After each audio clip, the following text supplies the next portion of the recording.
12 News at 10 with Mark Curtis and Caribe Divine starts now.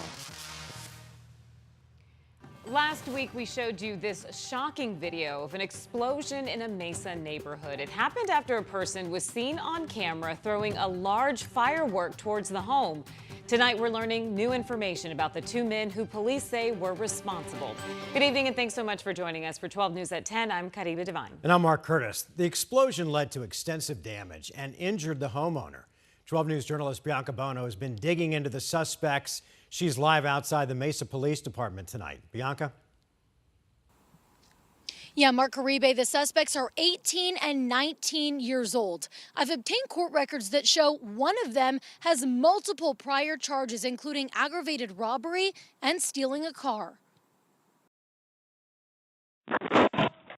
Less than a week after this explosion on the front doorstep of a Mesa home, police have arrested the man they say launched the firework that caused the damage and his getaway driver. It was just like a huge weight was lifted off of us. Nicholas Shear is the homeowner, and he was on his way to the front door when the explosive went off, blowing out his roof and windows, the glass and debris hitting him in the head. When you find out the people that, were responsible for damaging your house and you are behind bars, it's a fantastic feeling. Mesa police arresting 18-year-old Daniel Trainer and 19-year-old Eliezer Frias, booking them on arson, aggravated assault, and criminal damage charges. We caught a break. It turns out Tempe police arrested one of the suspects about an hour after the incident at Shear's home for more firework activity. The second suspect turning himself in early Wednesday morning. They admitted to the whole thing and just said another person had put them up to it, and they had been doing things like this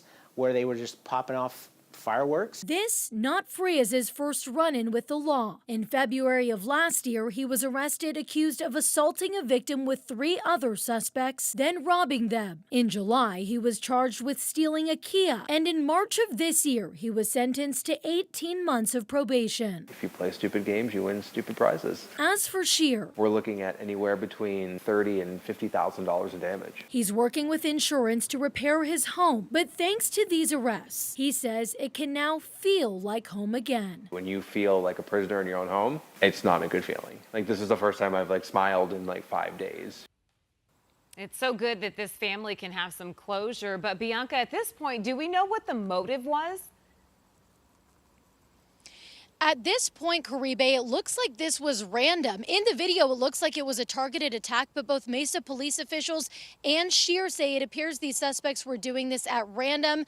They tell police that there were actually additional fireworks found inside their vehicle, and they apparently admitted to just going around lighting off fireworks. In fact, Shear says the suspects were surprised to learn that someone was injured. Guys, back to you. All right, Bianca, thank you. Earlier today, 12 News learned about the arrest of a man who had recently been sentenced in 2 teen violence cases. Gilbert police say that they arrested 20-year-old Jacob Pennington on alcohol charges back on June the 13th.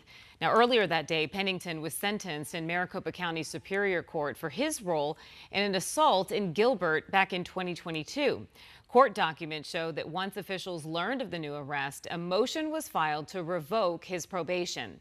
Pennington was also sentenced earlier in the week in Pinal County for his role in an assault in November of 2023. Developing tonight in Avondale, police say a man is in custody after allegedly shooting into an apartment complex.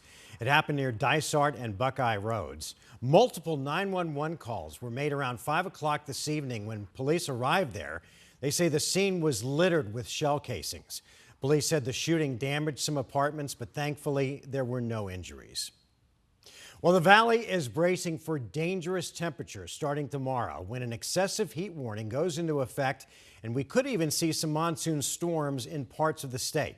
Meteorologist Lindsay Riley is here with the details. And Lindsay, you've already designated tomorrow as a weather impact alert day. Yes, tomorrow's a weather impact alert day because we have an excessive heat warning, and it goes from 10 a.m. to 8 p.m. Those are going to be the hottest hours of the day. Excessive heat is the cause, and you need to hydrate. Temperatures are going to be around 114 to 115. Here's where that excessive heat warning is. Much of Maricopa and Pinal and even Pima counties until 8 p.m. p.m. This is going to be the hottest area of the entire state.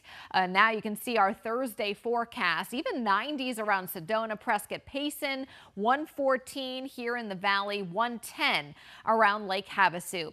Here's a look at our exclusive monsoon meter, because tomorrow we will have storms up in the high country, and we have a slight potential to even see some blowing dust right here in the valley. So the White Mountains in southeastern Arizona, this is where we're going to have the highest coverage of thunderstorms. 20% chance along I-40 up to the Utah state line, but here in the valley late afternoon into the early evening, with some of the outflows coming in off of these thunderstorms outside of the valley, we could have some blowing dust, and our chances for storms will be going up for the weekend. I'll have more on the timeline of that coming up in my full forecast. Caribe. All right, we'll see you later, Lindsay. Thank you.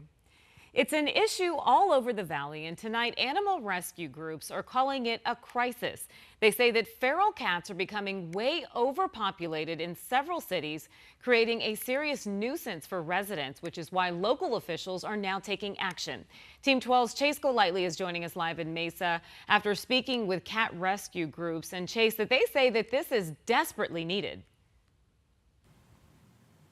Caribe, that's right. The city of Mesa says they receive about 1,500 calls every single year from residents complaining about feral and stray cats. But the cost to fix this problem isn't cheap. This year it's been brutal. Kathy Talbot is busy. Her house filled with fostered felines. This is like a quarter of what we have in the rescue. She works with Perfect Endings Feline Rescue, a nonprofit that takes in stray cats to give them the care they need. 10 to 25 cats a week. That's how many we're trapping and getting fixed. She gets calls every single day from people finding stray felines in backyards, parking lots, you name it. Every area you go to in Mesa, you're going to see cats. A problem she says has grown out of control. It's a very big crisis. Cats are just getting pregnant over and over again, and that causes sick kittens.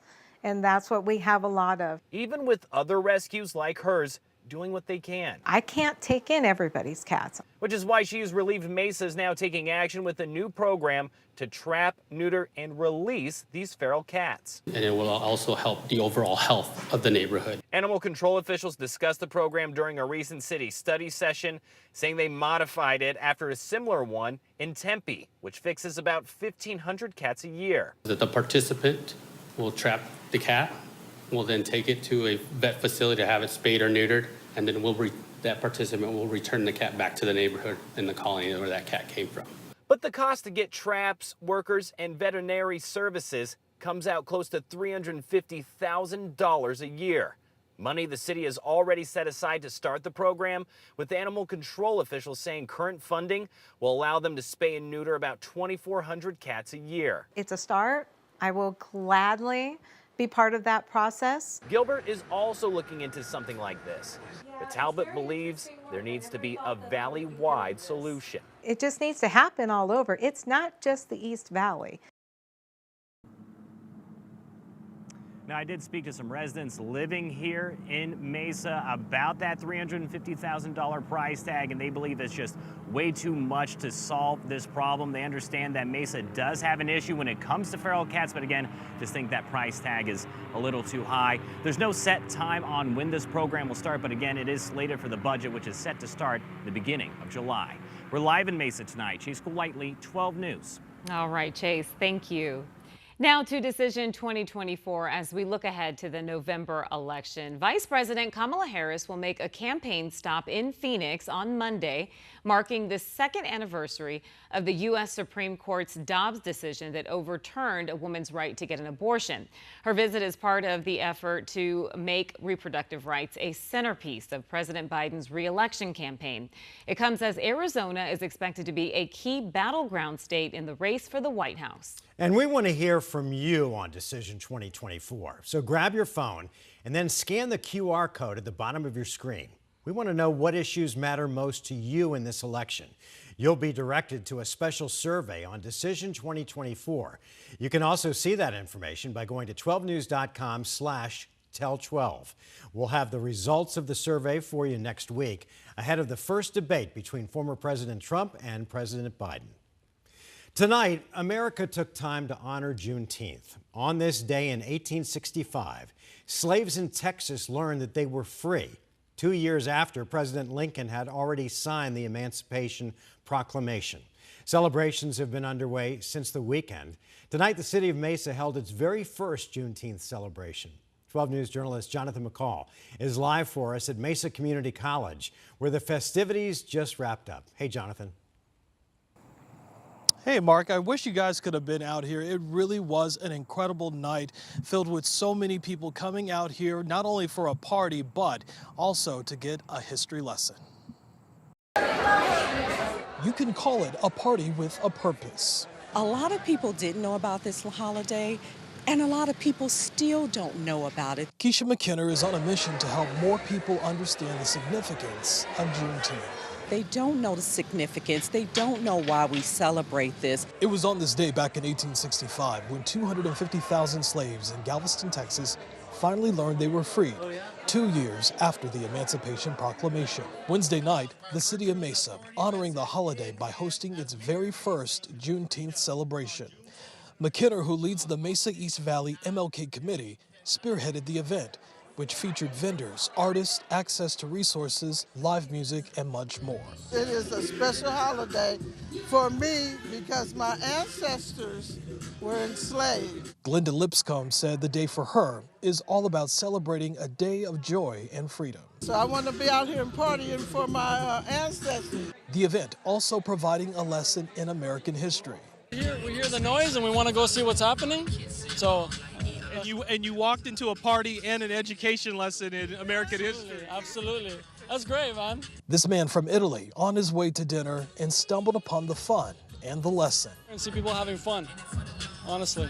A lesson that the folks here at Mesa hope to continue educating everyone about.